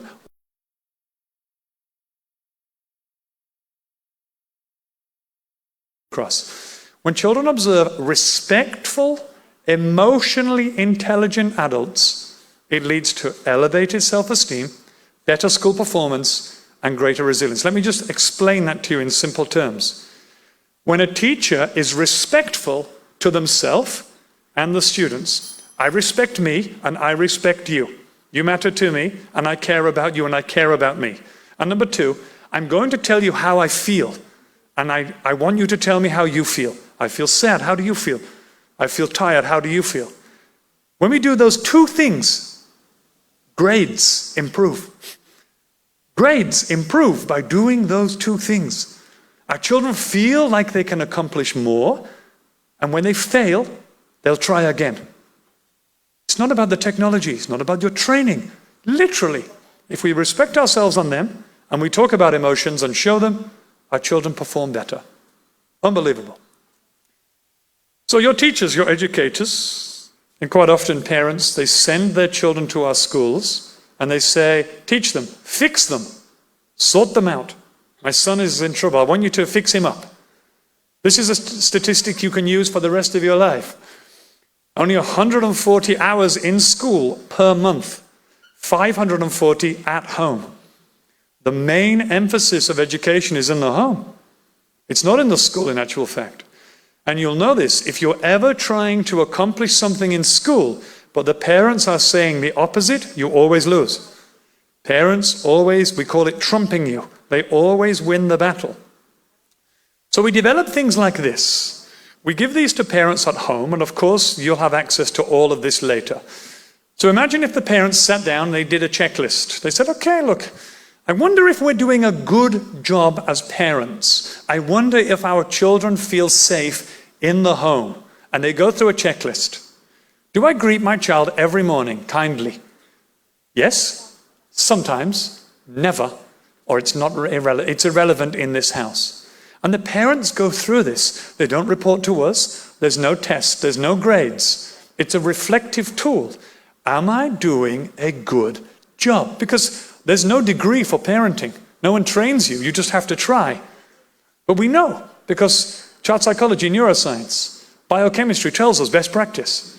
And when children feel safe at home, they thrive at school. They thrive. They fly, in actual fact. So let's go through 5 steps. Step number 1, a Maria Montessori quote. Model the behavior you wish to view in your child. Whatever you want to see in the children in your house or in your school, you must be it. Children are looking at you, saying, I'm going to be like you. I trust you. You're in my family circle, so what you do and what you are, I will be. What I say doesn't matter. I am. So a parent wants their child to be independent. What does she do? Does she tell her child, become independent? Here's a test on independence. No. She packs her bag for work tomorrow, and she says, I'm going to pack my bag, why don't you pack yours? The child will develop independence here, but also learn a valuable skill, because the mother is the primary role model for the child, or the father, of course. And this all comes from neuroscience, linked to what we call mirror neurons. In your brain, you have a neuron called a mirror neuron. And the mirror neuron says, if I love you, and if I trust you, I am going to copy you. If I don't love you, and if I don't trust you, I am not going to copy you. So in our classrooms, we sometimes try to teach children, and we tell them, no shouting, be kind. And then we shout, and then we humiliate them for getting a low grade. So they say, hang on a minute, but I trust you, and I'm going to be like you. You're telling me one thing, but you're showing me another. It's very important, because our brain overrides this system. And of course, you can't teach these things. You cannot teach empathy. You can't say, hello everybody, we're having a lesson on empathy today. Now you're all empathetic, well done, here's a test and a certificate. It doesn't work that way. Children look at you, and you are empathetic in front of them. This cartoon explains it perfectly. There's a snail. The adult says, hey, look, a snail. What should we do? Let's pick him up and put him in the bush. And the child says, I love you and trust you. I'm going to be like that. When I see a living organism, I'm going to do what you did. regardless. And in 20 years, that citizen is kind, compassionate, loving, and caring because you modeled it. And in our classrooms, it comes from things like, hey, what are the rules in our classroom? Look, I'm the teacher, but I'm not setting the rules. It's your class. Let's decide when people talk about our class, what do we want them to say? And a child says, I want them to say that we're kind. Okay, so what rule do we need? We will be nice to all living organisms. I like that rule. And they write their own mantra, their own constitution. We tell them we trust you. But we heard before about success in education. What does it look like? And everybody who is a school principal will know this. Your parents are your biggest problem, of course, because they give you the biggest headache when they're coming to your school. But also, they vote, they have a democratic vote with their feet. If they like your school system, they will come to your school. If your school system is not good, they will leave. That's your demographic. So the question is, in a parent's mind, what does success look like? Number one, they want their children to have the skills for the future. This is John Dewey. I'm so glad you read about John Dewey because he's my hero too. He has a list of skills, essential skills, critical thinking, problem solving. Can't teach them. They only come through living in the classroom. Number two, life skills. And number three, which aren't his, but they come from the World Economic Forum, is the future-focused skills. What do our kids need for the future on the right-hand column? Now, when parents come, they want three things. Number one, I want my child to be safe. I'm going to give you my child for the day. When I come back at 3 o'clock, I want him to be alive. Keep him alive for the day. This is usually easy. Number two, when I pick him up at 3 o'clock, I want him to be smarter than when I gave him to you this morning. He should have learned something. No problem. We're schools, we know how to do that. But number three is the hard one. Number three is, I want him to be happy. Make him happy. Very tricky, because you can't be happy all the time. And, making happiness appear is not easy. But it comes from something fundamental that you said earlier on, around trust. In fact, it was said twice. So let me explain this to you, and forgive me if you've seen this slide before. I presented it last year, but this is the only slide that I'm repeating. This is from the OECD in 2022. On the left-hand side are the top 4 most intelligent countries according to PISA. Singapore, Macau, Hong Kong, Japan, and number 5 is Taiwan. The top 5 smartest countries in the world. Now, you would think, and you wouldn't be a fool for thinking it, if they are smart, they're probably happy. Because if they're smart, you get a good job, and then you get money, and your money buys a big house, and a Lamborghini, and a Hermes handbag, and a Gucci scarf, and then happiness appears. But it's actually not true. On the right-hand side, the same study, same year, same organization, but this is the happiness rankings. Top 5 happiest countries: Finland, Denmark, Iceland, Sweden, Switzerland. Okay, so why are the smartest not the happiest? In Singapore, the leading cause of death in teenagers is suicide because of academic pressure. Children literally jumping off of buildings because of the pressure to perform in a test. It's very sad. Now, on the right-hand side, your top 4 countries, they all have something in common. And that something is trust. They all have insane levels of trust in their society. I traveled to Iceland to do this research. In Iceland, there is no army, there is no prison, there is no crime. In Iceland, no prison, no army. They don't need it because trust in their community is so ingrained. In fact, when I was there, people leave their babies sleeping in the garden all night because the air is cleaner without any fear that anything will happen to them. That's how trustworthy they are. And this equals happiness.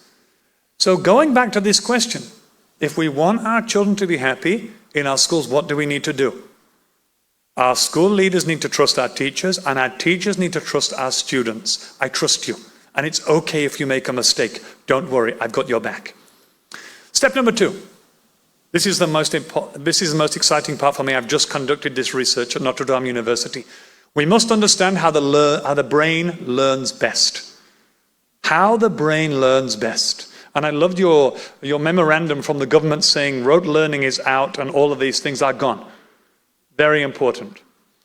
So let's go into the topic which is today's discussion, the 7 levels of learning. And I hope this part, if you're taking any notes or you're writing anything down, in my opinion, this is the thing to write down. So I conducted this research with Professor Jason Skewes at Swinburne University. And what we wanted to decide was, in the dream scenario, in the dream classroom, with all the resources that you possibly have, what does the perfect lesson look like? It doesn't have to be 1 hour. It could be 1 week. The perfect journey of learning so that deep attention happens in our students. Okay, so let's go through it. The first thing to say is there is a gatekeeper in the child's brain. And the child's brain is first of all going to analyze, am I safe?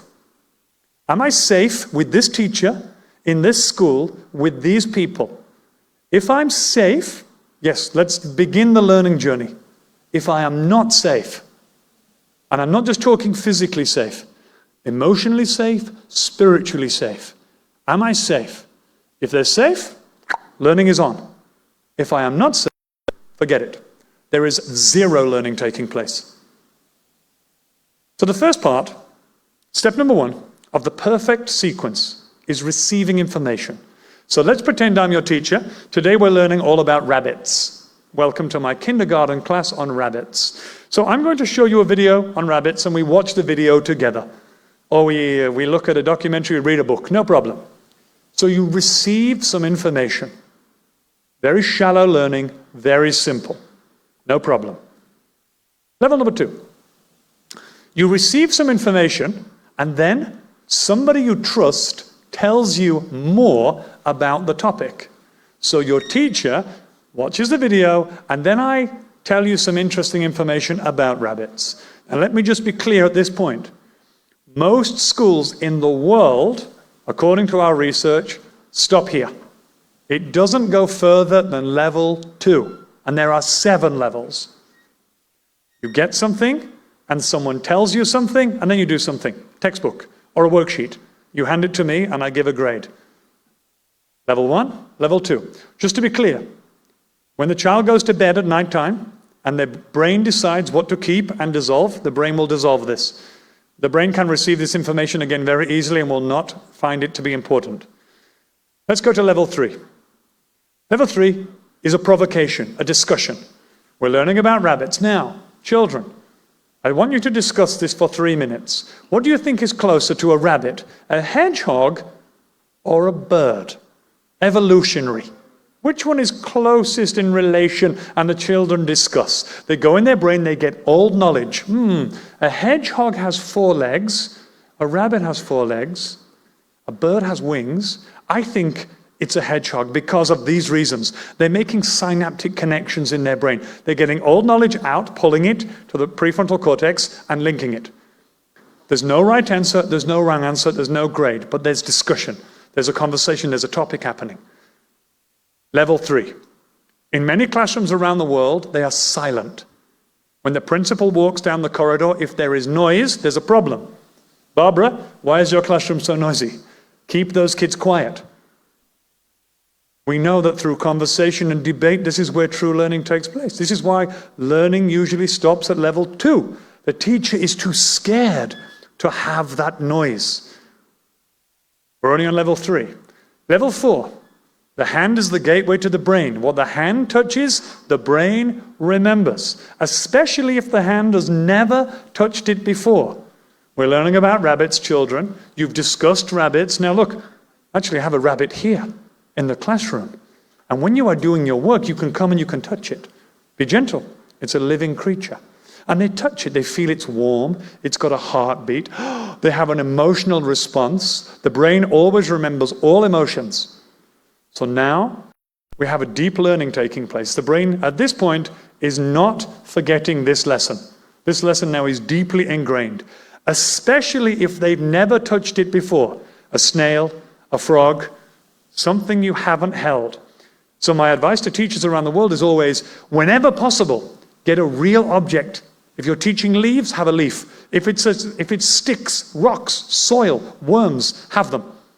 And say to the children, you can touch it if you want. Even if they choose not to touch it, they will still retain it. Because they had to make a decision. Ooh, I was feeling nervous. And emotions are always kept. We're only on level 4. Level number 5.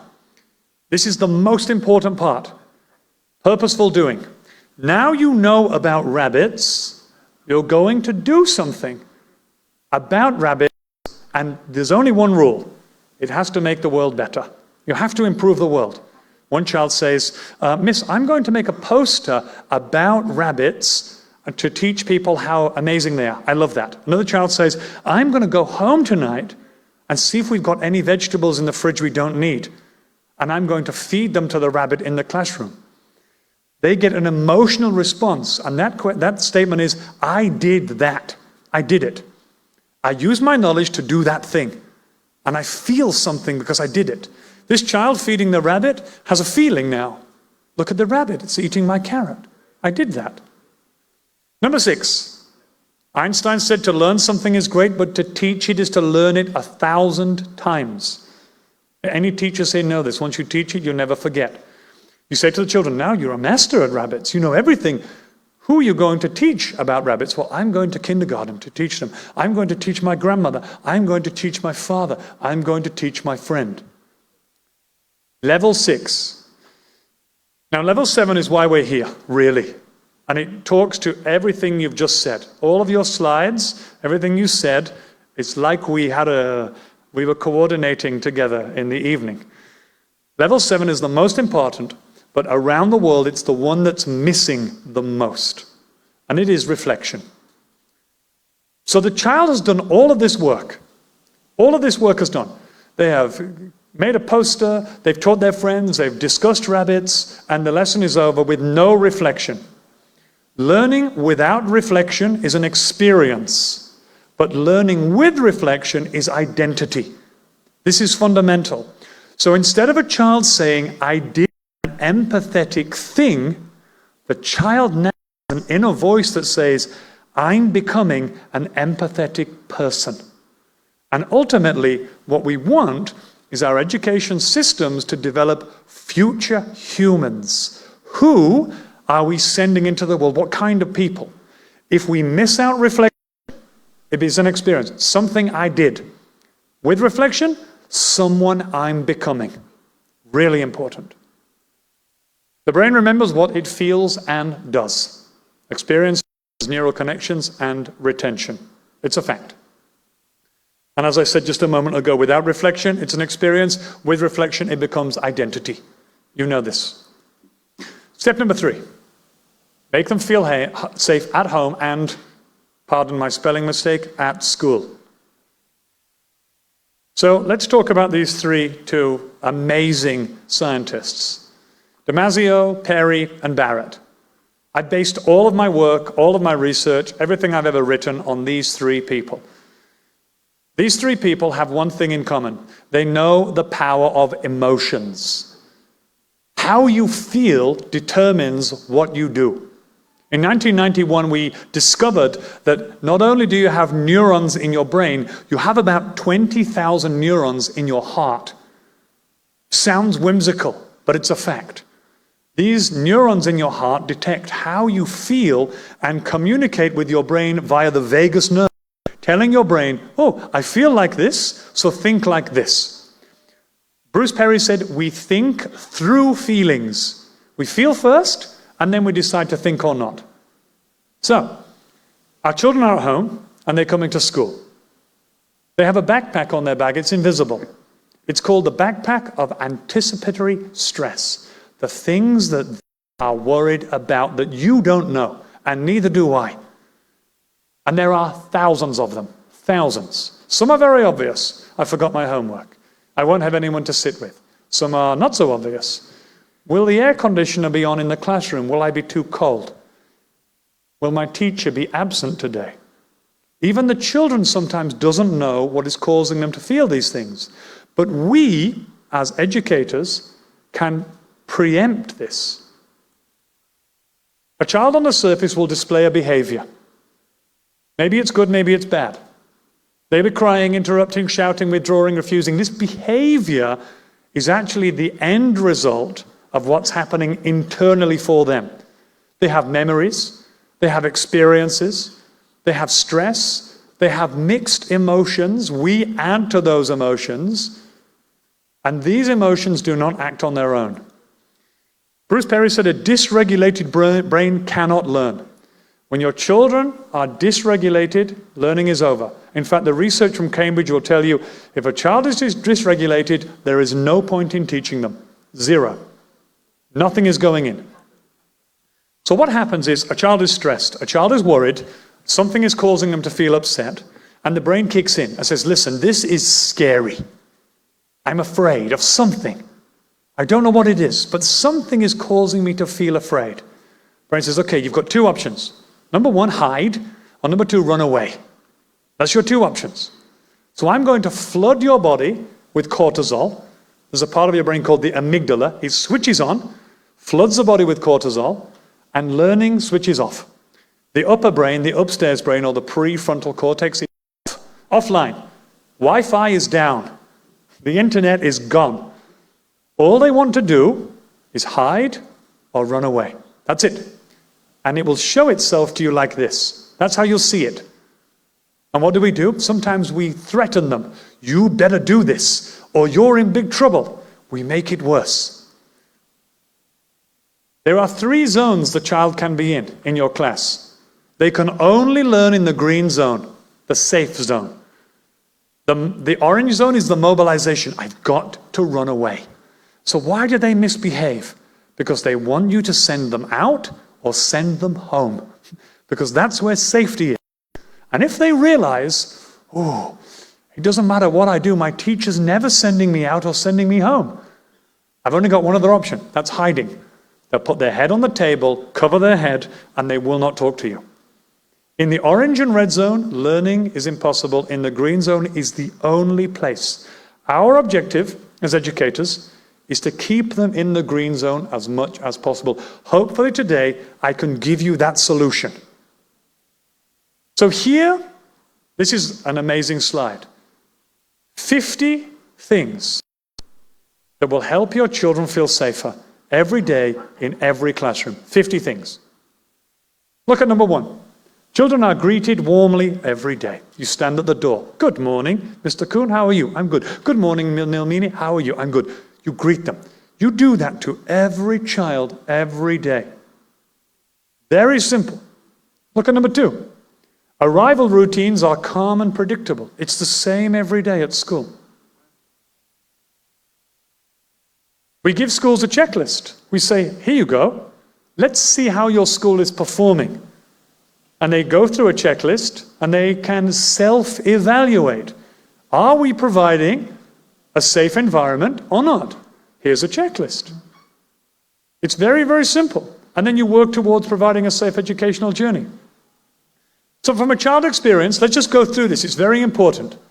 A child experiences something in your class. They have an experience. They then decide on the meaning of that, and they feel something. The feelings are mixed, and then they behave, and then we respond.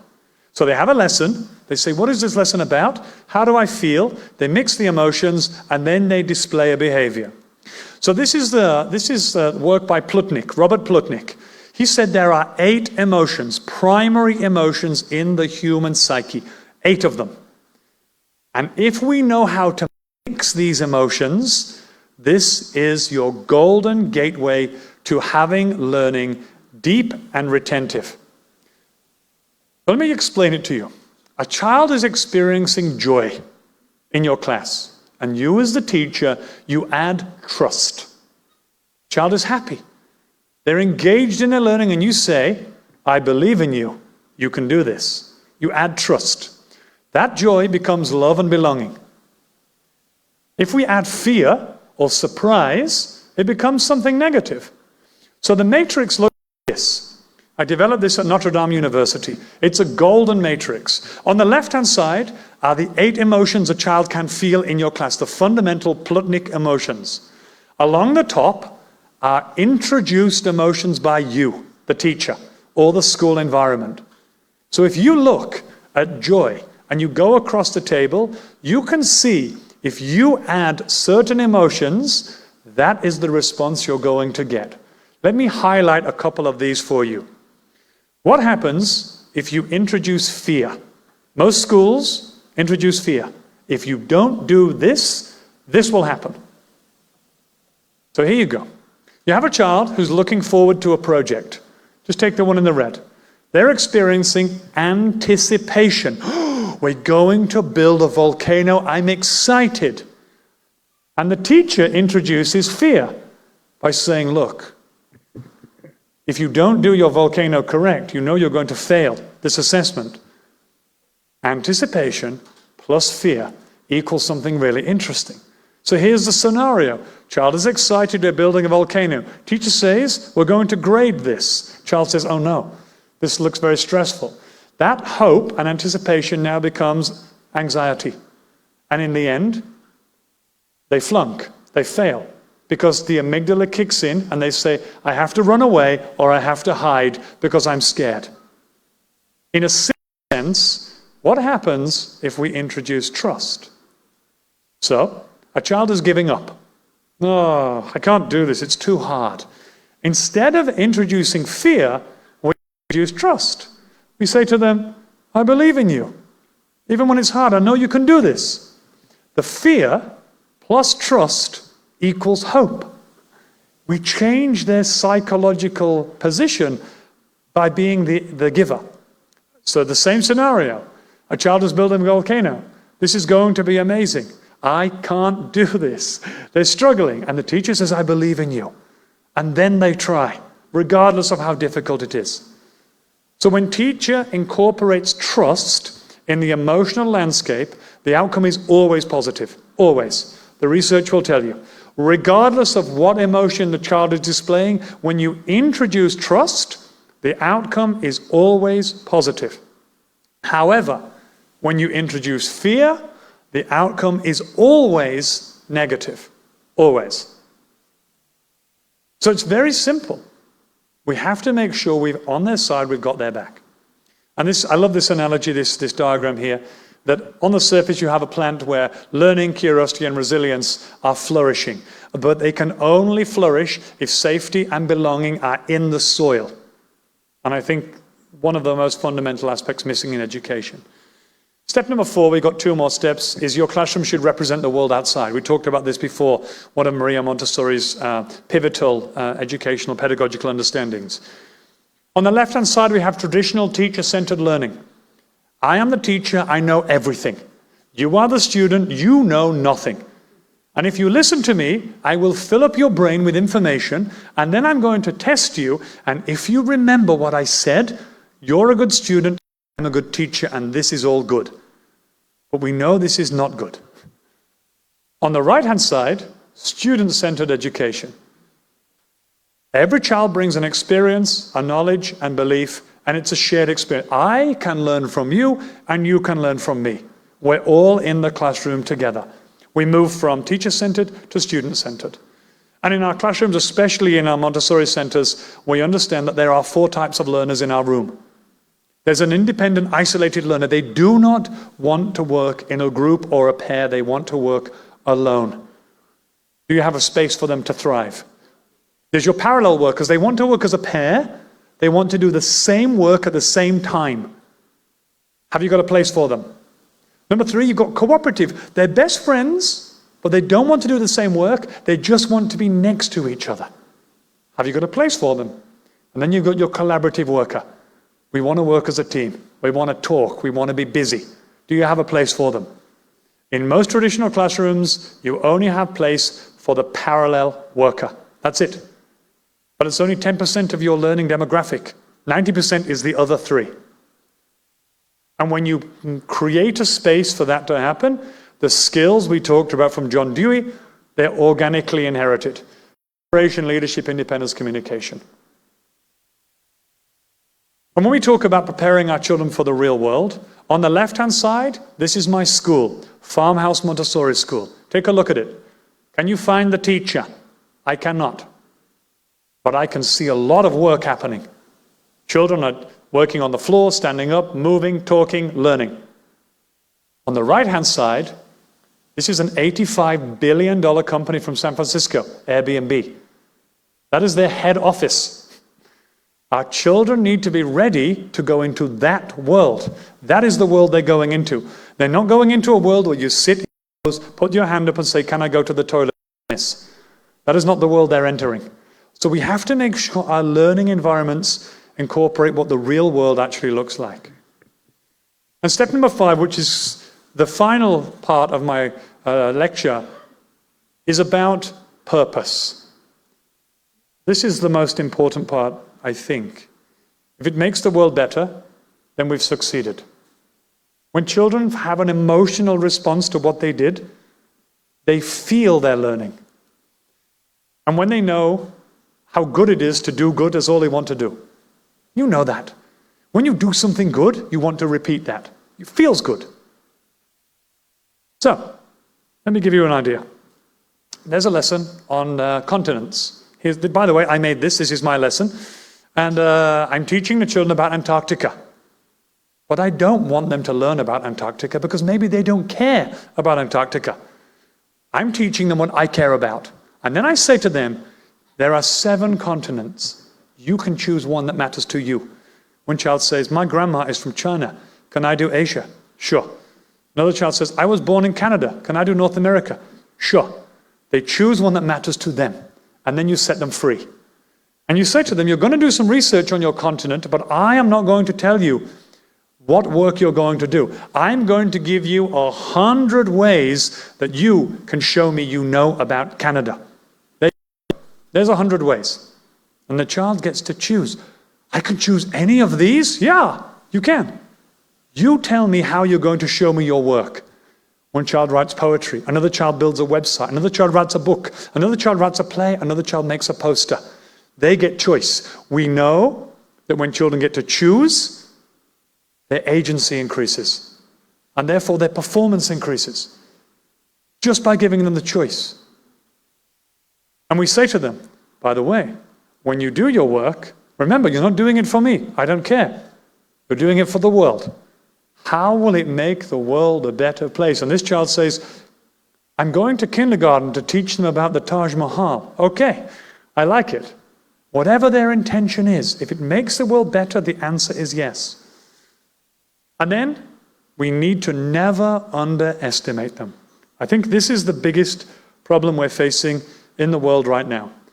Our children are young, and we think they can't do anything. But let me prove it to you in this next 5 minutes, that children can achieve what probably we cannot achieve. Because they don't have any history, they've got no baggage. When we set them free, they think they can move to the moon, these children. So, this is my proposal to you. My proposal to you is that we work together for the next 12 months, starting in September. We work together. If you want, I hope you do. The United Nations in 2015, they released the SDGs. Maybe you know them.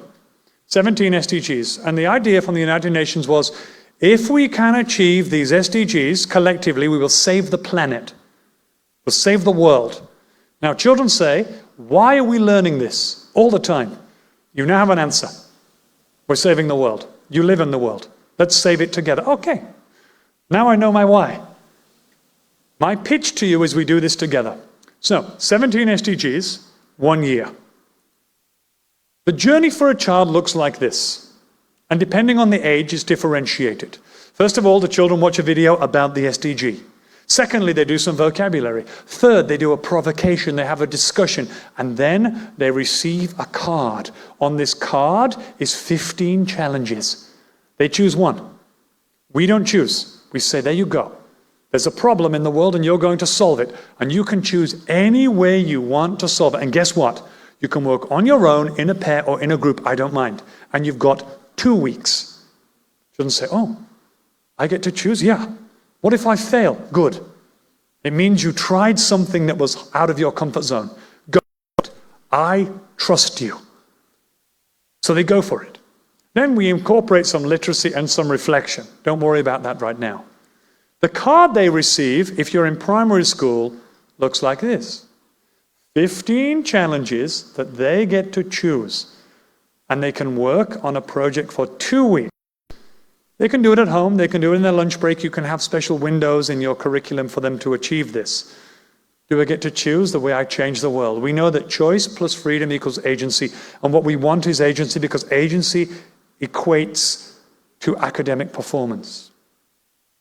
Imagine you handing this to your class, your grade 5s. Okay, guys, choose. You've got 2 weeks.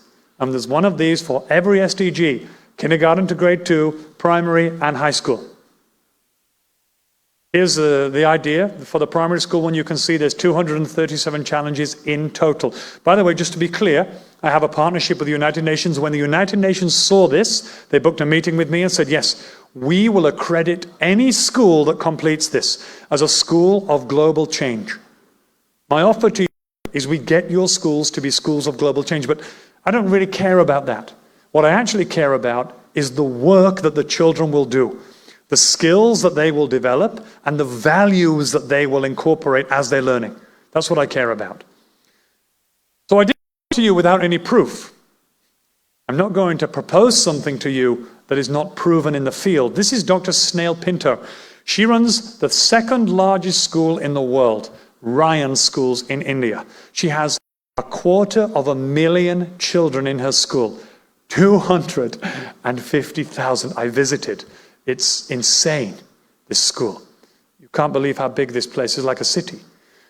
And we ran the SDG challenges in 2025 with her school. We took 52,000 students, and we did a survey before they began and a survey at the end. They took the journey that I've just explained to you. Here's what happened. Just a few little screenshots. You can imagine how many stories I have from this one school, but I share 10 with you. These children took SDG 13, they planted a community garden. By the way, no adult intervention. Just children doing it on their own, with trust. They planted a garden, that's fine. These children wrote to the principal and asked him to change the menu. This menu is not healthy. I saw your slide about food. These children took it on their own. They wrote to the principal, this food is not healthy. We want to make a healthy menu. The principal changed the entire school menu. Empowerment, literacy. These children collected clothes, food, and took it to an old people's home for people who are in the untouchable caste in India. I don't know if you know about the caste system. They're the lowest caste. You're supposed to avoid them. Of course, they're just humans. These children went and they provided them with shelter and food and clothing. Imagine the feeling they got doing that work. These girls in Kerala, whether you are not allowed to play football if you are a girl, open their own girls' football team. They then entered a competition with boys and won the competition, beating all of the boys' teams. These children walked out into the streets with hats and placards about energy, saying we would like to promote clean energy in our environment. These children used recyclable goods to make learning materials for poorer schools. These children planted a forest and hired all of the buses and bought all of the saplings themselves. These children walked around in poverty-stricken communities providing food for children on the streets in the very lowest caste in their community. These children cleaned an entire beach in Mumbai, removed 16 tons of garbage, which was delivered by the ocean. This girl wrote to Prime Minister Modi, and he turned up at her school. She said, I want to talk about health and well-being. She wrote that letter, and he arrived. Imagine her understanding the power she has to get the Prime Minister to appear through literacy. These children promoted no pollution in their community. These children created their own compost. These children wrote to a bus service and said, can we have your old tires? Why? We want to make furniture for school. Have furniture. Look at the furniture they created. They are 11 years old. These children created a canteen for children who didn't have any lunch on their way to school. These children fed homeless children. It's astounding. All they were given was a card. Here's how you choose how you're going to achieve this goal, and off they went. And as the year progressed, the children got more confident, the children got more skills, the children were amazing to the point where they were so powerful as a force, they decided they were going to do something which I don't think even we could do. They discovered that tigers in the Sandarbans, which is in Bangalore, the largest Contiki rainforest in the world, were going to be extinct. These children they discovered that. And they decided we're going to save them. We're going to save the tigers in the Sandarbans. It's a UNESCO heritage site. And they did it. I have the video to show you just before I finish. Can we dim the lights, please, a little bit, if you don't mind? Can we put the lights down? Before I show you that, I just want to give you the research. What happened in the school? Their level of hope in the children increased. They believed the future was going to be better because they changed it. Their self-belief increased and their well-being increased. So if nothing else, your children will become better, safer, more confident just by doing this work. Can we turn the lights, please, brother? Can we put the lights down?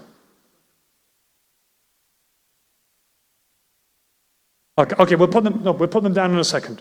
Sorry. Yeah, that's fine. So, at the end, when they'd finished, we came to reflection. And we asked them 3 questions. What did you do? How did you feel? And what will you do next?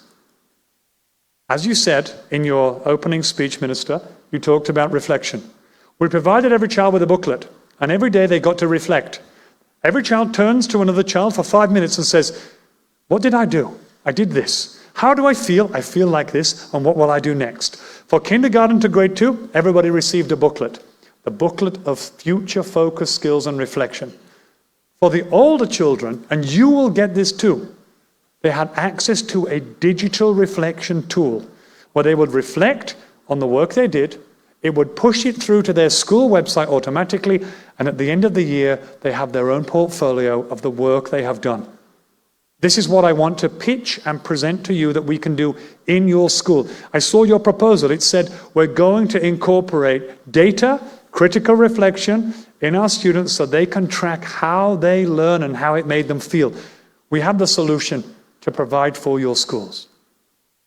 And obviously they're good work. If you go to Mr. Kuhn's website, you will see front and center at PPMI is all the work the children are doing in their school on their Dear World platform. You have that too for your schools. And then the United Nations will accredit your school. When every child becomes an impact leader, they say, here's a stamp of approval. You are now a United Nations School of Global Change. We want to offer that to you. Came to do some work. They realized their true power and potential. They took it to a new level.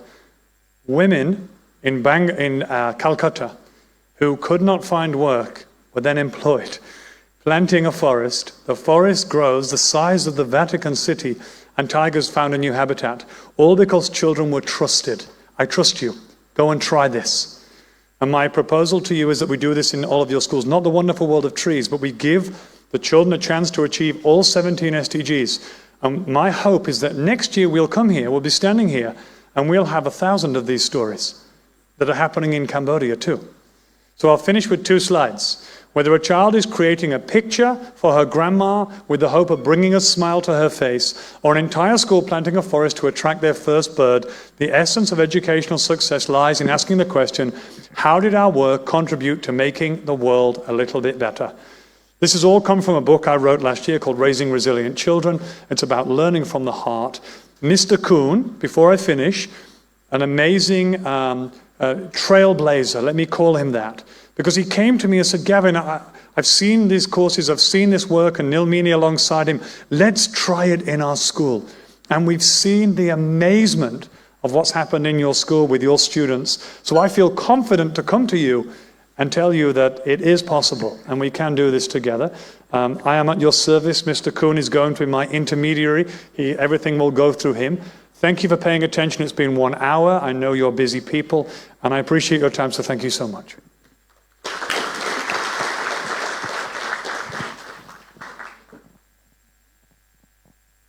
Some group of kun, Lok Gavin McCormick, សម្រាប់បទបង្ហាញដ៏មានតម្លៃជាបន្តគឺជាវគ្គសំណួរនិងចម្លើយសូមគោរពអញ្ជើញគណៈគ្រប់គ្រងសាលាលោកគ្រូអ្នកគ្រូនិងបងប្អូននិស្សិតទាំងអស់ដែលមានចម្ងល់ឬចង់ចែករំលែកមតិយោបល់អាចលើកដៃឡើងដើម្បីសួរទៅកាន់វាគ្មិនរបស់យើងសូមអញ្ជើញ Thank you, Mr. Gavin McCormack, for an insightful session. Next, we will open the floor for the Q&A session. We welcome school management, teachers, and students to raise your hands if you have any questions or reflections to our speaker. Please go ahead.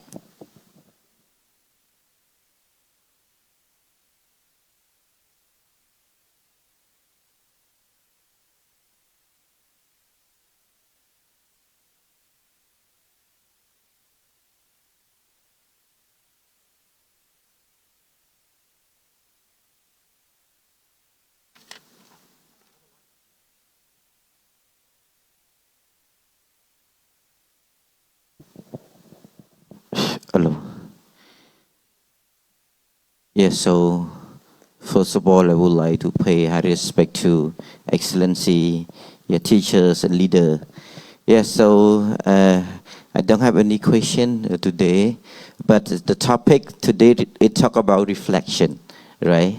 So to me, I just want to reflect about what you have shared and present to us today.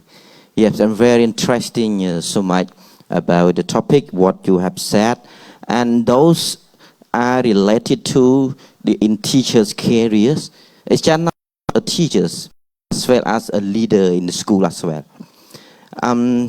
One point, the most interesting in teachers, we talk about schema or schemata, a pre-existing knowledge. Being a teachers, that we have to know about this well. We have to understand about the student competency, the knowledge. Because in the real classroom, what we want is the student interaction rather than learning. In case that we try or we spend time in the classroom to sharing idea or to get the student understand well, right? We need the interaction together with the student and the teacher. Yes, and one more point about trust. Yes, so between teachers and the student in one together. In case that the student trusts the teacher well, he or she will participate in the real classroom. Yes, only 2 points by today that I'm very interesting with your presentation. Thank you, sir. Thank you. Yeah. Can I say something about what you said, the first part? So you talked about teacher interaction, the student having the knowledge and the teacher having the understanding. Pre-existing knowledge. Yeah, I think the secret is that the student, the teacher doesn't tell the child what to think, but where to find the knowledge. Let me guide you. It's not, I'm not going to tell you what to think or what knowledge you need. I'm just going to show you where it might be. And so it's what we call directing the learning. Yeah. You're literally just directing the children in different directions and they can go and find it themselves. That discovery is the most important part. So, I'm gonna say related to this, when we start in class, he or she, we get to understand together, right? Yeah, we have to know about the basics of the students, the competency. So that's why, and we want to get those points together. Example of the pre-existing knowledge in the classroom. Because in Cambodia, in the school, now we prefer to a classroom, language class. It's not most of those in education well. It's out of my point. Yeah, I understand what you're saying. The pre-existing knowledge of your children is actually the hook. That's the way to get them into the learning. If you know what everyone loves and what direction they're going, you can use that as leverage. So I understand your point. Thank you.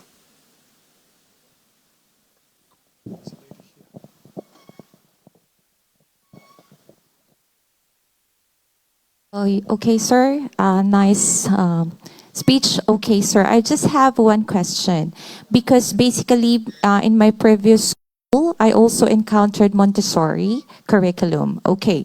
The only question is like right now, what if the school is not really like the tuition fee are like small? So basically, I have knowledge that the Montessori curriculum, like the materials are expensive. So what is like the another things that you can advise as like a principal and like coordinator or whatever, like it's that any another strategy to teach this curriculum, or we need to follow the same thing that the practical life, sensory, right? So I think like that's the only question because not all the school in Cambodia are rich. So basically we are international school, but the tuition fee are low, right?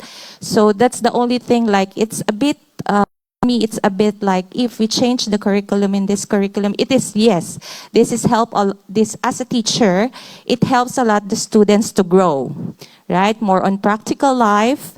It's not like just reading and writing inside the classroom, you are correct. But the only problem is like, I think like the materials for this one is expensive, correct? Yeah, so that's the question. I totally agree with you. Let's just be clear. Maria Montessori developed Montessori education in the streets of Milan with the poorest of the poor. She had nothing, sticks and stones and twigs and leaves. So it was developed for poor people. But the system out there in the world has made it very exclusive. Actually, in some, not here in Cambodia, for example, you go to PPMI, it's not the case. You go to Australia, you go to America, it's very exclusive. And maybe I think the Queen's grandchildren in the UK, they go to Montessori school.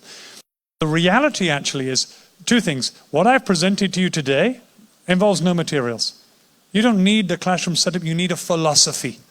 You need an understanding of what success in your classroom looks like. It's not about the practical life, the sensorial, the pink tower, the brown stairs, the wooden cylinders. It doesn't matter, actually. Those things are good, but you can have Montessori without that. And that's by giving the children independence. It all comes down to the one word, independence. Is your school educating children to be independent and confident learners? If so, you are 90% of the way there to becoming a Montessori. You don't have the materials, you don't have the training, that's fine. But you do have that philosophy, which is the most important part. Does that make sense? Yes, sir. And what I presented today does not involve any materials or anything. It just involves a shift in your mindset as a school. Okay, we're still going to do maths and English and science, but you know what? We're going to make a little window in the curriculum where we're going to let the children choose. You can choose now. And I promise you this, when you start, it won't stop. You'll have a small window, that window will grow. And it will grow until all you're doing is choosing. Because your teachers want the children to be free, your students want to choose, and you will see the learning and go, wow, I didn't know that was possible. I only want this. I don't want kids sitting in rows, can I go to the toilet, filling in a textbook. You don't want that anymore. So when you try it, it will take over like a disease. It will swarm your school and you can't get rid of it, but in a very positive way. And one more thing, sir, because the parents here in Cambodia, they are very strict. Like, for example, their kids like sending outside and then do like this thing, planting, like going to, even, for example, like they are going to go, for example, for a field. The parents, like, we need to please them, to allow the student to go with us, you know, like the parents here in Cambodia is like that. That's why, like, this is a hard if we're going to do this kind of, Your first job always is to educate your parents. Before you do anything new, you get your parents and you say, we're going to do this thing. And they say, why? Let me tell you why. And if you can prove to them that it will be better for their children, they say yes. The reason they say no is they're afraid. What will happen to them when you take them outside? Will they miss out on a grade or a point or a score? Your job is to re-educate them to prove that it's okay. And when you do that, you can do anything at that point. So that's all. Thank you. And I am more than happy to help you do that parent education because I've done it 1,000 times. Okay, thank you. Cambodia may be bad. India is really hard. In India, in schools, in many schools, the parents say, my son does not get 100%, we're leaving. Every single child needs to get 100%. If everyone gets 100%, it's not worth 100%. But in their mind, they think that's okay. So if we can change it in India, 100%, we can change it in your school. So thank you, sir. Thank you very much.